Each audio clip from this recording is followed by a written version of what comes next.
Here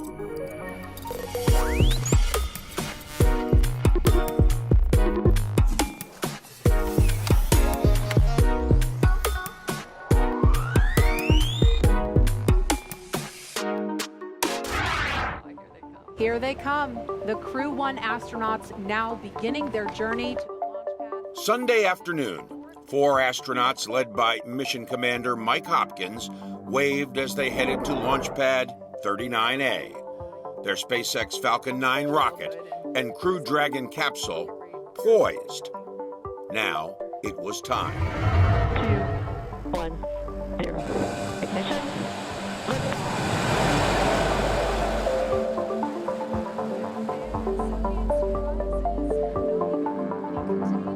The Falcon 9 engines lit up the night sky as they powered the spacecraft through the atmosphere.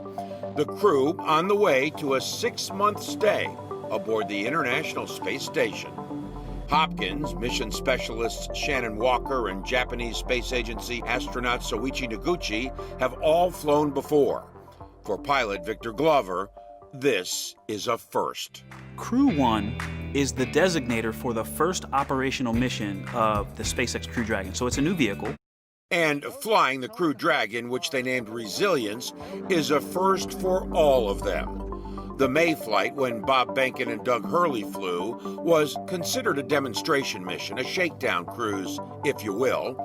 This flight, no less historic. It's the first operational flight of the commercially developed Dragon. NASA and SpaceX bosses could not have been more pleased. The big milestone here is that we are now moving away from development and test and into operational flights. And in fact, this operational flight was licensed by the FAA. So this is truly a commercial launch vehicle, and we're grateful to our partners at SpaceX for providing it and our partners at the FAA for licensing it.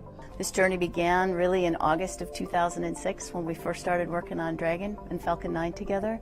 So thank you for your partnership. The space station is going to be a much busier place, perhaps a bit crowded too. The addition of the 4 Crew-1 astronauts brings to 7 the number on board. One of the big things we're going to have to be more mindful of is the scheduling of everything, especially the exercise equipment, because we all have to exercise every day. It's usually important, and so there's much tighter schedules associated with the exercise equipment, which will give us less flexibility in the rest of our day. So you have to exercise when you have to exercise. I think it might be a little more crowded around the dinner table, but that's okay. And we'll all have more food to share. Coming back to food. Yeah. There's also one less sleeping compartment than needed. Until NASA can get one up there, Commander Hopkins is, as they say, taking one for the team. They're not sure when it's going to arrive. It could arrive mid-mission, or it may not get up there while we're still on board. So in the interim, they are exploring options that where I can sleep, including on the vehicle itself, on Resilience itself. If all goes as planned, the astronauts will spend 165 days on orbit, multiple spacewalks, and a plethora of experiments on the to-do list. The crew chose the name Resilience, which means, Hopkins said, functioning well in times of stress, in order to honor those who worked to get them in a position to go fly. It seemed fitting, they said, that in the midst of a global pandemic and economic hardship, that both NASA and SpaceX made it happen. For MyRadar, I'm John Zarrella, Cocoa Beach, Florida.